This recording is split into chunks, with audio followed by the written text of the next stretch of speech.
परचम भी निराला है, सरकार को। अगर आप कौम मुस्लिम का हाल ज़ार देखेंगे ना, तो मुसलमान ने मकान तो बना लिया मगर उनमें कुरान पढ़ने वाला कोई नहीं। मुसलमान ने पैसा तो कमा लिया मगर उसके दिल को सुकून बिल्कुल नहीं। मुसलमान ने बच्चों को कॉन्वेंट स्कूलों कॉलेजों में यूनिवर्सिटीज़ में पढ़ा लिया मगर उनके बच्चे कुरान को देखने के लिए तैयार नहीं, अपने वालिदैन को सीधी नज़र से देखने के लिए तैयार नहीं। कभी आपने सोचा किस लिए? इसलिए कि मुसलमान ने जिनको फॉलो किया उनके बच्चे उनकी इज्जत नहीं करते। अगर मुसलमान पैसा भी कमाता, जायज़ पैसा कमाना ठीक है, मुसलमान कारोबार भी बढ़ाता मगर पैसा कमाने से पहले, कारोबार बढ़ाने से पहले अगर अपने आप को सुन्नत रसूल में ढाला होता तो आज उसके बच्चे उसकी कदर भी करते।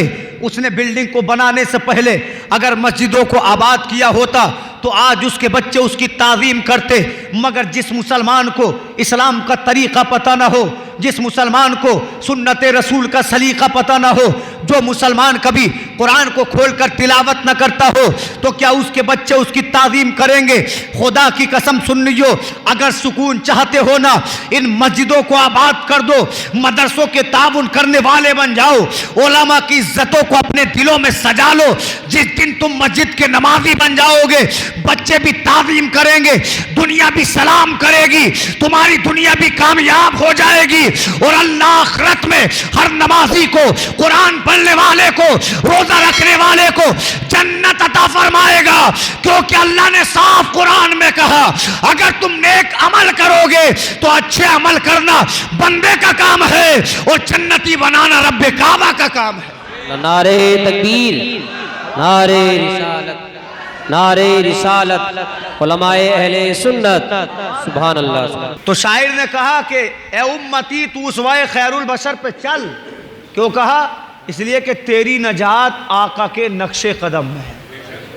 रसूल हाशमी के रास्ते को छोड़कर कोई रास्ता राह नजात हो ही नहीं सकता। चाहे इंसान किसी भी तहजीब को माने मगर मुस्तफ़ा जाने रहमत के तमद्दुन तहजीब से अच्छा दुनिया में कोई तहजीब नहीं है, कोई तमद्दुन नहीं है। तुम दुनिया की किसी किताब को पढ़ लो मगर जो सरकार दो आलम पे नाजिल हुई ज़माने में ऐसी कोई किताब नहीं है। तुम ज़माने भर की किसी भी राह पे चल दो मगर जो सुकून मुस्तफ़ा जाने रहमत की सुन्नतों में मिलेगा वो किसी के तरीक़े सलीक़े और उसकी राह पर चलकर मिल ही नहीं सकता। तो मुसलमानों को चाहिए ज़्यादा कुछ ना करें, रसूलुल्लाह की सुन्नतों को अपना लें, दुनिया में भी सुकून मिलेगा और इंशाअल्लाह अल्लाह आखिरत में हमको जन्नत अता फरमाएगा।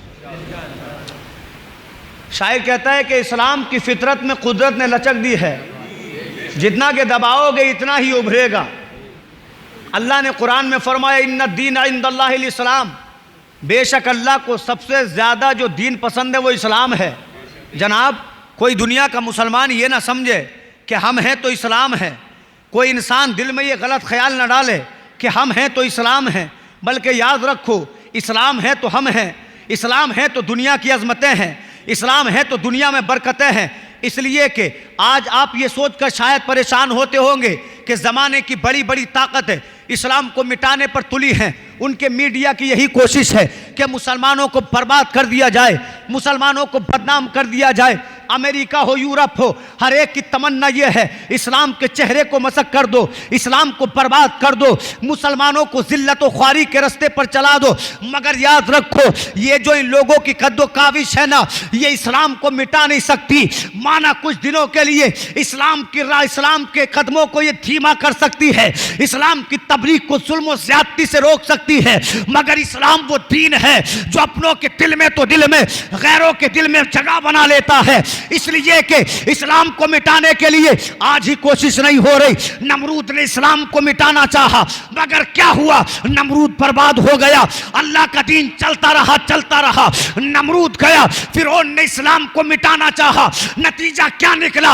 अल्लाहू अकबर, फिरौन गरक हो गया। इस्लाम बढ़ता रहा और आगे बढ़ो। लोगों ने ईसा रूहुल्लाह के दौर में हजरत ईसा को कत्ल करके इस्लाम को मिटाना चाहा, वो लोग बर्बाद हो गए।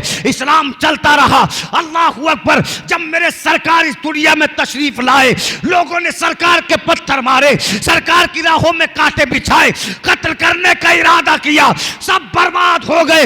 इस्लाम चलता रहा, इसलिए कि इस्लाम किसी पार्टी का नहीं, इस्लाम किसी बंदे का नहीं, इस्लाम किसी चीज का नहीं, बल्कि परवरदिगार का दीन है।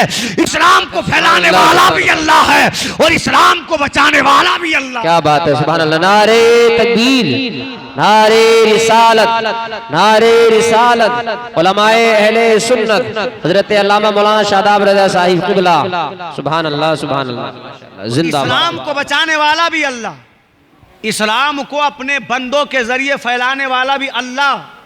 तो अल्लाह रब्बुल इज्जत का जो दीन हो तो आप समझ लें कि कायनात से उसको कोई मिटा दे, ऐसा माई कलाल आज तक पैदा नहीं हुआ।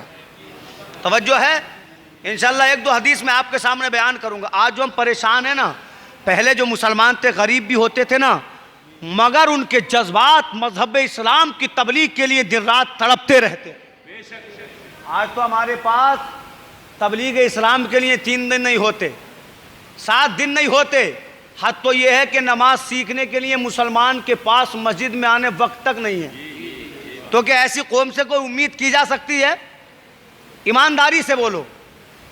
अल्लामा इस्माइल साहब दरसगाह में कितने बरस बैठे, इनके बैठने का एक एक वक्त अल्लाह ने मुबल्लिग इस्लाम के तौर पर लिखा होगा, इसलिए कि दरसगाह पढ़ाना भी इस्लाम की तबलीग है।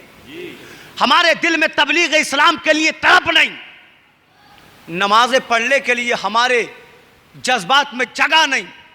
हमारे घरों में कुरान 6-6 महीने रखा जाता है, न बेटी पढ़े, न माँ पढ़े, न बेटा पढ़े, न बहन पढ़े, न शोहर पढ़े। अल्लाह की कसम, डॉक्टरों के यहाँ चक्कर लगाने वालों, अगर कुरान का घर में जिक्र होता रहे तो अल्लाह बीमारियों से शिफा भी अता कर दे और अल्लाह बीमारियों को हमारे घर से दूर भी कर दे। मगर कुरान लोग पढ़ें तो सही, कुरान को इलाज बनाए तो सही, मगर इस्लाम और इस्लाम को मानने वाला अल्लाह अकबर तरीक़े इस्लाम को अपनाए तो सही। अल्लाह कामयाब ना कर दे तब कहना। और सुनिए, हमने मस्जिदों को जो वीरान किया ना, सुनान अबू दाऊद की हदीस है।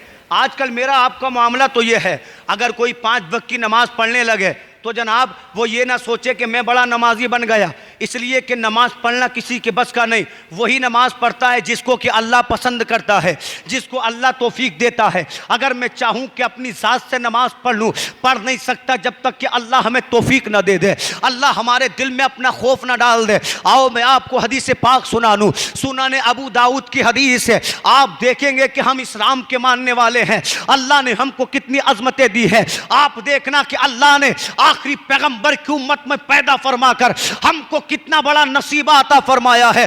मगर ये मुसलमान जिसको अल्लाह ने नसीबे वाला बनाया, उस नबी की उम्मत में पैदा किया जिसकी उम्मत में पैदा होने के लिए हजरत मूसा ने दिन रात तमन्नाएं की, हजरत ईसा रूहुल्लाह ने तमन्नाएं की।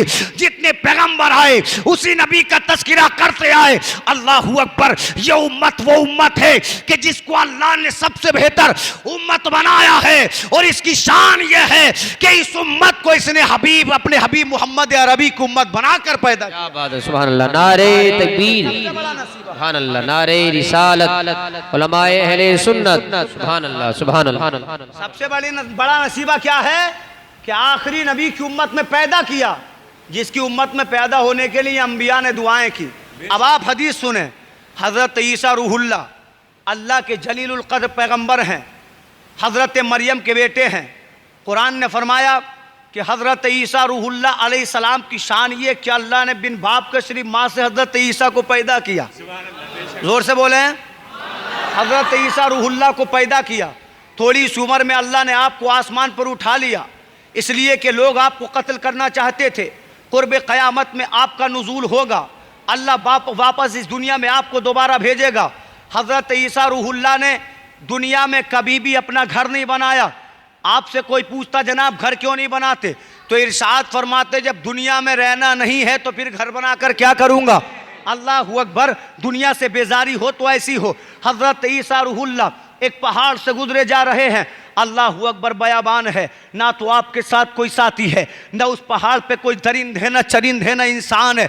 अल्लाह का नबी अकेला चला जा रहा है। जब आप पहाड़ के दरमियान पहुंचे, पहाड़ की